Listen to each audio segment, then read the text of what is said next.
আমার আবার একটা নতুন ভিডিওর সাথে তোমাদের সবাইকে জানাই ওয়েলকাম। তো আমার ভিডিওটা কেমন লাগে তোমরা অবশ্যই আমাকে কমেন্টে জানিও। তো আমার তো প্রত্যেকটা মানুষের ভিডিও দেখতে খুবই ভালো লাগে, কারণ ফেসবুকে সফলতা অর্জন করছি, ফেসবুকে বলো ইউটিউবে বলো। তো আমরা অ্যাকচুয়ালি ভিডিও বানাই কিসের জন্য? নিজের কাজকে বজায় রাখার জন্য, যে এখান থেকে কোনো কিছু আর্নিং করব, যাতে প্রত্যেকটা মানুষের যে মনের ইচ্ছা বাসনা থাকে সেগুলো পূরণ করার জন্যই অ্যাকচুয়ালি আমরা ফেসবুকটা ইউজ করতে শুরু করেছি। যে বাড়ির বউ বলো, বাড়ির মেয়ে বলো, যে বেকার রয়েছে, মানে তাদের তো কাজ বাজ এখনকার দিনে বুঝতেই পারছো, সরকারি চাকরি বলতে পারো যে কতটা পাচ্ছে সবাই, সেটা তোমরা কম বেশি সবাই জানো। কেউ তো এখন সব পায় না, খুবই কম পাচ্ছে। তো চাকরির আশা তো ভুলেই যাও। তো এখান থেকে যদি কিছু আর্নিং করা যায় মা বাবার মুখে হাসি ফোটানোর জন্য, অবশ্যই আমরা এই কাজটা করে থাকি সবাই কম বেশি। তো কাজটা তো কোনো কিছু ভালো ও তো বটেই, খারাপ তো কিছুই নয়। তো সেখান থেকে না আমরা এই যে প্রত্যেক দিনের মতন প্রত্যেক দিন ডেইলি রুটিন যে আমরা কি করি না করি সেটাই তোমাদের মধ্যে শেয়ার করি। তো আমার যে ভিডিওগুলো তোমার কেমন লাগে অবশ্যই বলো। আর এইটা অ্যাকচুয়ালি আমি ভিডিওটা করছি ছট পুজো উপলক্ষে। তো সবাইকে জানাই ছট পুজোর অনেক অনেক ভালোবাসা, শুভেচ্ছা রইল আমার তরফ থেকে। কারণ আমি এই প্রথম কলকাতায় ছট পুজো দেখতে আসছি এই বছর। তো আমার বৌদি পুজো করছে সেখানে, এই যে দেখতে পাচ্ছ কত ডালা রয়েছে, সব এক একটা ডালা সাজিয়ে রেখেছে। আর সব থেকে বড় ব্যাপার হলো যে এদের একটা সিঁদুরের কৌটো আছে, কি বলবো, এত বড় বড়, এত সুন্দর দেখতে, ধারণার বাইরে। আমার তো বেশ ভালো লেগেছে সিঁদুরের কৌটোটা। তো তোমাদেরকে দেখিয়ে দেবো পরে। এই যে দেখতে পাচ্ছ দূরের এই সাইডে সিঁদুরের কৌটোটা লাল মতন বসানো রয়েছে। আর প্রত্যেকটা ডালাতে রয়েছে 5-6 রকমের ফল আছে, আখ আছে, তারপরে নারকেল আছে, প্রত্যেকটাতে একটা করে প্রদীপ জ্বালানো হয়েছে। আর সব থেকে বড় বিষয় হলো যে সিঁদুর পরানো, দেখতে পাচ্ছ ইটে সিঁদুর বলে এটাকে। দেখো কি সুন্দরভাবে পরিয়েছে, প্রত্যেকটা মানুষকে পরিয়েছে, বেশ সুন্দর লাগছে, আমার তো বেশ ভালো লাগছে। আবার কত দেখতে পাচ্ছ কলার কাঁদি, এগুলো সব পুজোর জন্য প্রসাদ বলতে পারো। আর একটা প্রসাদ তৈরি হবে, সেটা হলো ঠেকুয়া, প্রত্যেকটা এতে দেয়া আছে, ডালার মধ্যে দেয়া আছে। আর দেখতে পাচ্ছ চারিদিকটা, এই পুকুরটা বহুত বড়, কারণ এই পুকুরটাতে যাদের যা কাজ হয় সব কিছু করা হয়, বলে না পিতিষ্ট করা পুকুর হলে যেটা হয়। আর কেউ কেউ আবার গঙ্গাতে যায় করতে। আর এটা হলো যে পিতিষ্ট করা পুকুর, গঙ্গানগরের কাছে। তো কলকাতায় এটা। পুকুরের চারিপাশটাতে দেখতে পাচ্ছ কত লোকজন আছে, অনেক লোক, লোক গুণে শেষ করতে পারবে না, এত লোক হয়েছে। আমি প্রথম দেখছি বলতে পারো। আমাদের ওখানে অবশ্য নেই, তো কলকাতাতে আছে, আমি কলকাতায় আসছি, ছট পুজোর দিনেই আসছি আমি। তখন 12টা বাজে, তখনকে কলকাতায় ওখানে পৌঁছেছি, সকালবেলা বেরিয়েছি 8টা সাড়ে 8টার সময় করে বাড়ি থেকে বেরিয়েছি। আর দেখতে পাচ্ছ সবাই পুজোর জন্য এই যে হাতে করে ধরে আছে, এক একটা ডালা বলতে পারো, কিংবা হলো যে নারকেল নিয়ে আছে এরকম আর কি, ডালা নিয়ে পুজো করছে। তো এটা অ্যাকচুয়ালি সূর্য দেবতার পুজো মনে হয়, আমি তো ঠিক জানি না। তো আমার যতটুকুনি মনে হয় এটা সূর্য দেবতার পুজো। তো সবাই সূর্য দেবতাকে আরাধনা করছে, যে প্রত্যেকটা মানুষকে অন্তত ভালো রাখে, সুস্থ রাখে, এটাই চাইছে সবার কাছে, সবাই যেমন সুস্থ থাকুক এটাই চাই। তো আর এখানে দেখতে পাচ্ছ পুকুরের সাইডেতে জাল দিয়ে দিয়ে দিয়েছে, যাতে পুকুরের ওই সাইডে না যায়। তার কারণ হয়েছে পুকুরে প্রচুর জল বেড়েছে, জল কম ছিল, জল দিয়ে বাড়িয়েছে, অন্য পুকুর থেকে জল নিয়ে এসে এখানে পুকুরে দিয়েছে। জলটা বেশ ভালোই বেড়েছে, কারণ আমি আরও 2-3টের সময় 2-3বার এখানে আসছিলাম, তখনকে অত পুকুরে জল ছিল না। এখন দেখতে পাচ্ছি বহুত জল। আবার জলটা বেশি হয়ে যাওয়ার কারণে তো আবার জলটা একটুখানি মেশিনে করে জলটা বাইরে বের করে দিচ্ছে, ওই সাইডে ঘাট আছে, ঘাটকুলের ওখানে। তো আমার তো বেশ ভালো লাগছে। এই যে দেখতে পাচ্ছি জাল দিয়ে ঘিরে দিয়েছে কী সুন্দরভাবে, পুকুরের ওই সাইডে যাওয়া চলবে না, কারণ একটা তো বিপদ ঘটতেই পারে, তাই না? সেই জন্য কোনো মানুষ যেন না ওই সাইডে যেতে না পারে, তার জন্য। আর ওই যে ওই দিকে দেখতে পাচ্ছ মেশিন দিয়ে জলটা করছে, জলটা যেহেতু বেড়ে গেছে। আর এইখানে দেখতে পাচ্ছ সবাই সূর্য দেবতার দিকে মুখ করে সবাই নিজের মনস্কামনা পূর্ণ করছে, মানে মনস্কামনা পূর্ণ হোক সেটাই আরাধনা করছে। আর এটা অ্যাকচুয়ালি সন্ধ্যের সময়, বলতে পারো সূর্য ডোবার সময় হচ্ছে পুজোটা। আমার তো বেশ ভালো লাগছে। কারা কারা এরকম পুজো দেখতে এখনও মানে দেখোনি, কাদের দেখতে খুব ইচ্ছা করছে অবশ্যই বলো, আমাকে কমেন্টে জানিও। তো আগামী বছর হয়তো আমি তোমাদেরকে নিয়ে আসতে পারবো কলকাতাতে, কারণ আমার বৌদি হয়তো আগের বছরও করবে, সেই জন্য। তো আমার তো বেশ ভালো লাগছে, আমি প্রথম দেখছি, আমার বেশ আনন্দই লাগছে। তার সাথে সাথে একটু তোমাদেরকে ভিডিও করে দেখিয়ে দিলাম যে ছট পুজো কেমনভাবে হয়। আর তোমরা কারা কারা দেখেছো এটাও আমাকে বলো। তো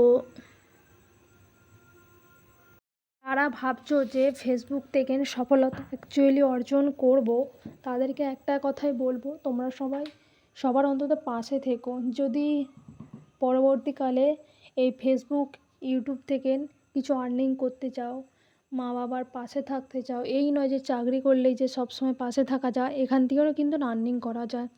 প্রত্যেকটা মানুষ করছে, যারা বড় বড় সেলিব্রিটি মানুষ, তারা এই সোশ্যাল মিডিয়া থেকে নিয়ে বড় বড় আর্নিং করছে। বুঝতে পেরেছো তো?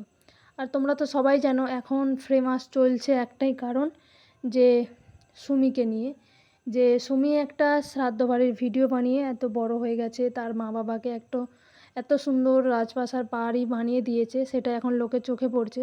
হ্যাঁ, তোমরাও এরকম হতে পারবে, কারণ কি বলো তো, লোকে দেখে হিংসা করে কোনো দিন কিছু করা যায় না।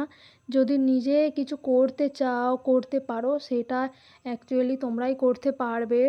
তাই জন্য বলছি প্রত্যেকটা মানুষকে নিজের কন্টেন্টটা প্রত্যেক দিনের রুটিন অনুযায়ী তোমরা পোস্ট করতে থাকো। সপ্তাহে অন্তত 2-3টে করে ভিডিও, লং ভিডিও পোস্ট করো। আর যেমন দিনে 4টে করে রিলস ভিডিও, 4টে করে ফটো, 4টে করে পিক, এইভাবে যদি আর দিনে একটা করে লাইভ কিংবা 2টো করে লাইভ করতে পারো টাইম টু টাইম, দেখবে তোমরাও সাকসেসফুল করতে পারবে ফেসবুক থেকে, ইউটিউব থেকে। বুঝতে পেরেছো তো? তো লোকের দেখে হিংসা করে কোনো দিন কিছু করতে পারবে না। যেমন আমাদের কিছু পাড়া প্রতিবেশী মানুষ আছে, আমাদেরকে দেখে খুবই হিংসা করে। তার কারণ কি বলো তো, আমাদের এই সেই সব কিছু হয়ে যাচ্ছে, তাদের করতে পারছে না। আরে বাবা, কতটা কষ্ট করে যে বাবা মা তৈরি করছে সেটা লোকের চোখে পড়ছে না। যে সারাদিন একটা উনুনের পাশে থেকে যে মুড়ি ভাজার কলে কতটা কষ্ট হয়, তোমরা কম বেশি সবাই জানো। যে গরমকালে একটা মানুষ যদি উনানের পাশে থাকে, যদি দুপুর 1টা-1:30টা পর্যন্ত, 2টো পর্যন্ত, তাদের কতটা কষ্ট হয়, সেই জিনিসটা মানুষ চোখে দেখতে পায় না।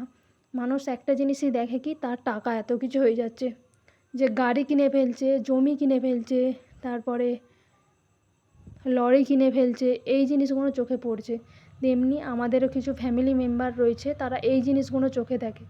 আমরা যে এত কষ্ট করে এত কিছু বানাচ্ছি, সেটা দেখতে পাচ্ছে না, কারণ আমরা যে এত ইনকাম করছি, ইনকামেরটাই ওদের চোখে পড়ছে, টাকাগুলো চোখে পড়ছে।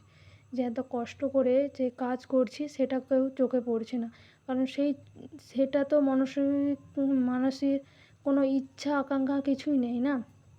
লোক যে এত ইনকাম করছে সেটাই তাদের চোখে বড় পড়ে, তাই না? এই যে দেখতে পাচ্ছ ঠেকুয়াও দিয়েছে কি সুন্দর। আর এই যে বৌদি হলুদ কালারের যে শাড়ি পরেছে, ওটা আমার বৌদি হয়। আর এই যে দেখতে পাচ্ছিলো তোমরা, যে বলছিলাম না যে মানে সিঁদুরের কৌটোটা, এই যে লাল কালারের, এটা সিঁদুরের কৌটো। আমার বেশ ভালো লেগেছে। তো আর কি বলবো, মানুষের তো হিংসা করার অভাব নেই। প্রত্যেকটা পাড়াতেই আছে মানুষ, হিংসা না করলে বাঁচতে পারে না। যেমন আমাদের পাড়াতেও রয়েছে বেশিরভাগ মানুষ হিংসা করার জন্য, তো তেমন প্রত্যেকটা মানুষই রয়েছে প্রত্যেকটা পাড়াতে। তো হিংসা করে কিচ্ছু আমাদের করতে পারে না আজ পর্যন্ত। হয়তো আমাদের একটু সাময়িক কষ্ট হয়, কারণ তারা হয়তো আমাদের ক্ষতি করে বলে, সেই কারণে হয়তো কিছু দিনের জন্য একটু কষ্ট লাগে মন, তাছাড়া কিছু হয় না। যেমন এখন চলছে, মানে আমি কলকাতা থেকে বাড়ি আসছি, মানে বাড়ির সিচুয়েশানটা এখন খুবই খারাপ রয়েছে। তার কারণ কি বলো তো, মানে পাড়া প্রতিবেশীর মানুষ না আমাদের ক্ষতি করতে এক পাও পিছু পা হয় না, কারণ আমাদেরকে কতক্ষণে বিপদে ফেলবে সেটাই তাদের চিন্তা ভাবনা, কারণ চারিদিকে ঘুরছে শুধুমাত্র আমাদের ক্ষতি করার জন্য। কারণ তারা চায় যে অপরের ক্ষতি হোক, নিজের বাড়ির লোক ভালো থাকুক, কিন্তু থাকতে পারবে না, তাই না? তোমরাই একটা কথা বলো, তোমরা যদি কোনো মানুষের ক্ষতি করো, তোমরা কি নিজেরা ভালো থাকতে পারবে? একদমই না। কারণ অপরের ক্ষতি করে নিজে কোনো দিন ভালো থাকা যায় না। এটা ভগবানও বুঝিয়ে দেয়, কিন্তু সেটা বুঝে না মানুষ। ঠিক আছে, মানুষ তো সবসময় স্বার্থপরটা দেখে, যে নিজের স্বার্থ ছাড়া কিছু চেনেই না একমাত্র। কারণ কোনো মানুষকে কোনো ভালো শিক্ষাও দিতে নেই এখনকার দিনে। শিক্ষা দিলে তুমি উল্টে তোমাকেই শিক্ষা দিয়ে ছেড়ে দেবে, এটাই এখনকারের পরিস্থিতি।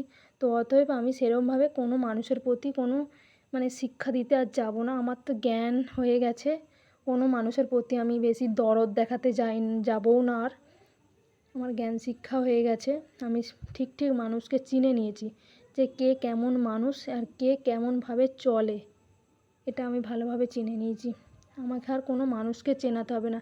সেই জন্য আমি একটাই চিন্তা ভাবনা নিয়েছি, যে আমি ফেসবুকে আছি, সোশ্যাল মিডিয়ায় কাজ করছি, এটাই আমি যে ডেলি যে আমি কি করি না করি সেটাই আমি ডেলি রুটিনভাবে পোস্ট করতে থাকবো। তাতে মানুষ আমাকে চিনবে, ভালোবাসা দেয়। ফেসবুক আমি কত ভালোবাসা পাই, অথচ দেখো আমার ফ্যামিলি পাড়া প্রতিবেশীর কাছ থেকে এত ভালোবাসা পাইনি, আমি এটা দেখেছি। তো ফেসবুকে সোশ্যাল মিডিয়াতে বলবো কি, খারাপ কমেন্ট আমার কাছে খুব কম আসে, তো আসেই না বলতে পারো। তো প্রত্যেকটা মানুষ আমাকে সেইভাবে খুব ভালোবাসা দেয়, কারণ আমি জানি ফেসবুকের মধ্যে ততটা মানুষ খুব হিংসা খুব কমই করে, কারণ তারাও জানে যে আমরা ফেসবুকে যদি যত ভালোবাসা দেব, তত সেখান থেকে আমরা ভালোবাসা পাবো, সেখান থেকে আর্নিং করতে পারবো। খারাপ গুণটা দিলে কোনো দিন আর্নিং করতে পারবো না, কারণ কোনো মানুষের সাথে হিংসা করে কোনো লাভ নেই।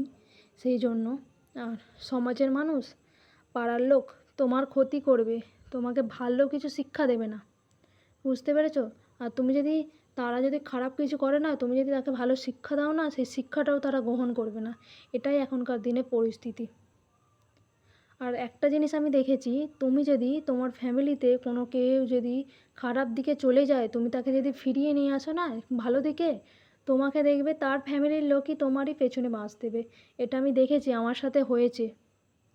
সেই জন্য বলছি প্রত্যেকটা মানুষকে সতর্কভাবে থাকতে হবে, কারণ এখন সমাজটা পুরো ডিজিটাল হয়ে গেছে।